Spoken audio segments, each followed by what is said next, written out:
जय गुरु जी। शुक्राना गुरु जी। सारी संगत को जय गुरु जी। संगत जी, क्या आप भी अपने प्यार और घर वालों के बीच में पिस रहे हैं? क्या आपके घर वाले भी आपके रिश्ते को मानने से इनकार कर रहे हैं?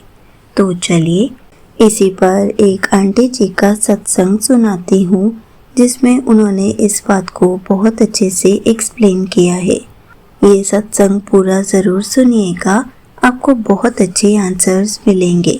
तो चलिए आंटी जी का सत्संग सुनाती हूँ। संगत जी, मेरा नाम पूजा है और मैं दिल्ली में रहती हूँ। आज के दौर में जब हम प्यार की बात करते हैं तो अक्सर वो प्यार सिर्फ दो इंसानों के बीच ही नहीं, बल्कि उनकी दुनिया, उनके परिवारों और समाज के बीच में भी उलझ कर रह जाता है। क्या आप भी इस वक्त किसी ऐसे मोड़ पर खड़े हैं? क्या आपकी आंखों के आंसू भी हर रात सिर्फ इस डर से बहते हैं कि आपका प्यार कभी मुकम्मल नहीं हो पाएगा? क्या घर वालों का ना कहना आपकी दुनिया उजाड़ रहा है? संगत जी, गुरुजी कहते थे, वो सब जानते हैं, वो आपके दिल की हर धड़कन सुनते हैं। संगत जी, मैं भी ऐसे ही एक इंसान से बहुत प्यार करती हूँ, जिसका नाम राघव है। हम दोनों एक दूसरे के लिए बने थे, एक दूसरे का बहुत सम्मान करते हैं और साथ में अपनी ज़िंदगी के सपने देखते हैं। लेकिन जैसा कि अक्सर होता है, समाज और परिवार के कायदे कानून हमारे सपनों के बीच खड़े हो गए हैं। मेरे परिवार वाले लव मैरिज को नहीं मानते। उनकी डिक्शनरी में ये एक बहुत बड़ा अपराध है, खास तौर पर जब लड़का अलग कास्ट का हो। मैंने अपने घर वालों को राघव के बारे में हिम्मत करके बताया तो मेरे घर में भूचाल आ गया। मेरे पिता ने साफ मना कर दिया। उन्होंने कहा, अगर तुमने उससे शादी की तो तुम इस घर के लिए मर चुकी हो। और मेरी माँ रोने लगी, मुझे ताने देने लगी कि मैंने उनके संस्कारों को धोखा दिया है। मुझे घर में कैद कर दिया गया, मेरा फ़ोन ले लिया गया, मुझसे सब कुछ छीन लिया गया। ऐसा लगा कि मेरी सांसें अटक गई हैं। महीने गुजर गए, मैं रोज़ घुट घुट कर जी रही थी, बिस्तर पर लेटी रहती थी, आंखों से आंसू बहते रहते थे और पूछती रहती थी। बस मुझे राघव की याद सताती रहती थी। क्या वो खुश होगा? क्या वो मेरा इंतज़ार कर रहा होगा? मैं खुद से यही सवाल करती थी। मुझे लगा कि मेरी ज़िंदगी एक जेल बन गई है और मेरी सारी उम्मीदें ख़त्म हो चुकी हैं। मैं अक्सर गुरुजी से लड़ती थी, मुझे ये दर्द क्यों दिया? अगर हमें मिलना ही नहीं था तो हमें क्यों मिलवाया?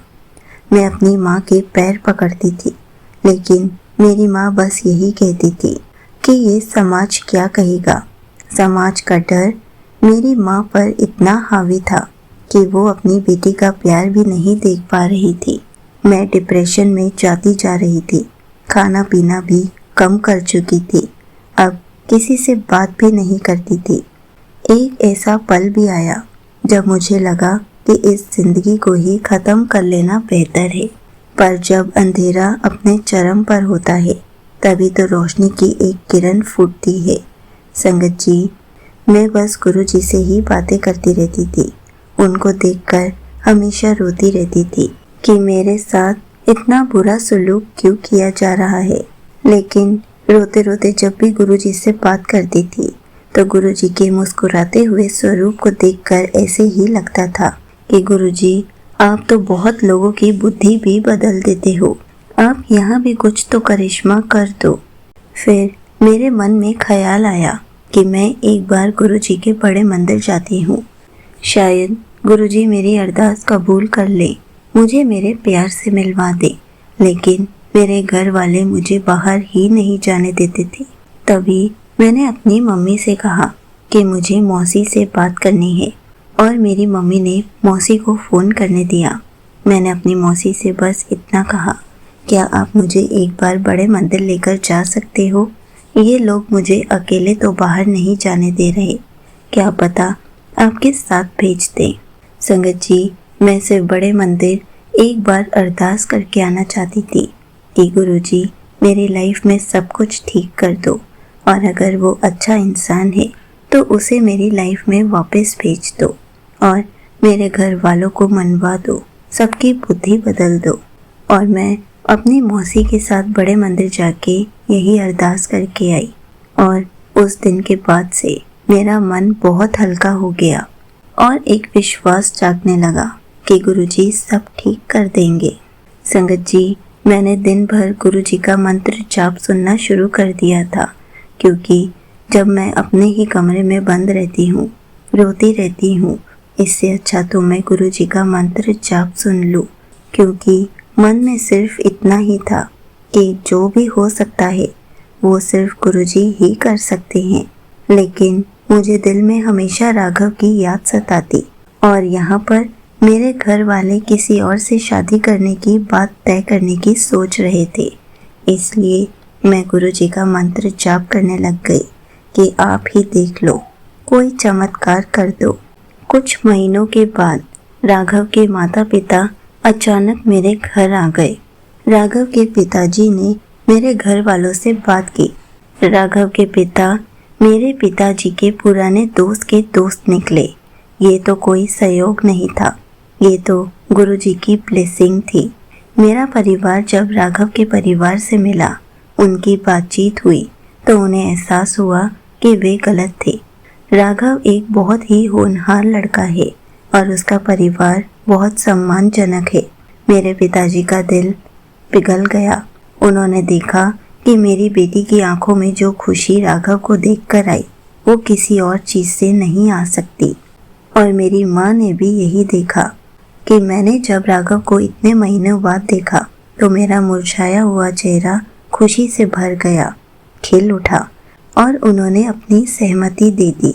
जिस समाज का उन्हें डर था वो अचानक से बहुत छोटा लगने लगा, क्योंकि गुरुजी का आशीर्वाद जो मेरे साथ था। और हम दोनों की शादी पक्की हो गई। और जब हमारी शादी के कार्ड प्रिंट्स होने के लिए गए तो मैंने उसमें गुरुजी ब्लेसिंग्स भी लिखवाया। अब मैं रोज़ सुबह शाम गुरुजी का मंत्र जाप करती हूँ, उनका शुक्राना करती हूँ। संगत जी, गुरुजी ने मुझे सिर्फ राघव नहीं दिया, उन्होंने मुझे मेरे परिवार का प्यार भी वापस दिला दिया। और सबसे बढ़कर उन्होंने मुझे खुद से बातें करना भी सिखा दिया। संगत जी, मैं तो सिर्फ इतना ही कहना चाहूँगी, अगर आपके साथ भी कभी ऐसी कोई सिचुएशन हो, एक बार बड़े मंदिर ज़रूर जाइए, अरदास करके आइए। उसके बाद देखिए कैसे गुरुजी लोगों की बुद्धि बदलते हैं, कैसे गुरुजी सब कुछ आपके हक में कर देते हैं, कैसे आपको वो सब मिल जाएगा जो आप चाहते हैं।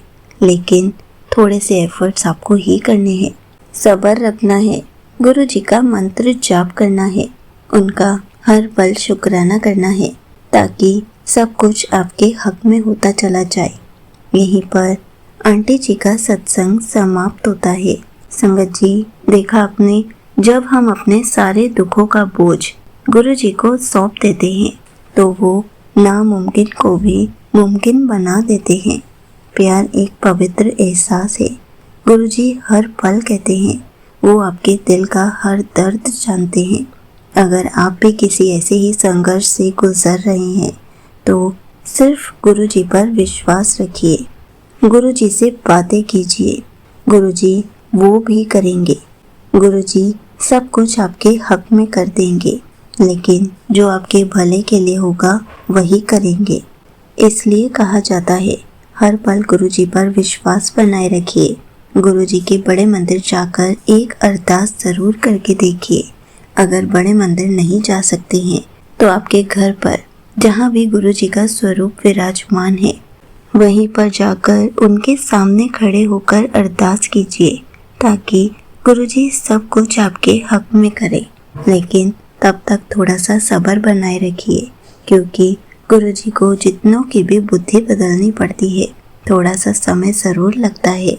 इसलिए हर बार गुरुजी हमें सब्र की दात बख्शते हैं, ताकि हम सब्र रख सके, विश्वास कर सके और गुरुजी अपना काम कर सके, सब कुछ हमारे हक में कर सके। जय गुरुजी, शुक्राना गुरुजी।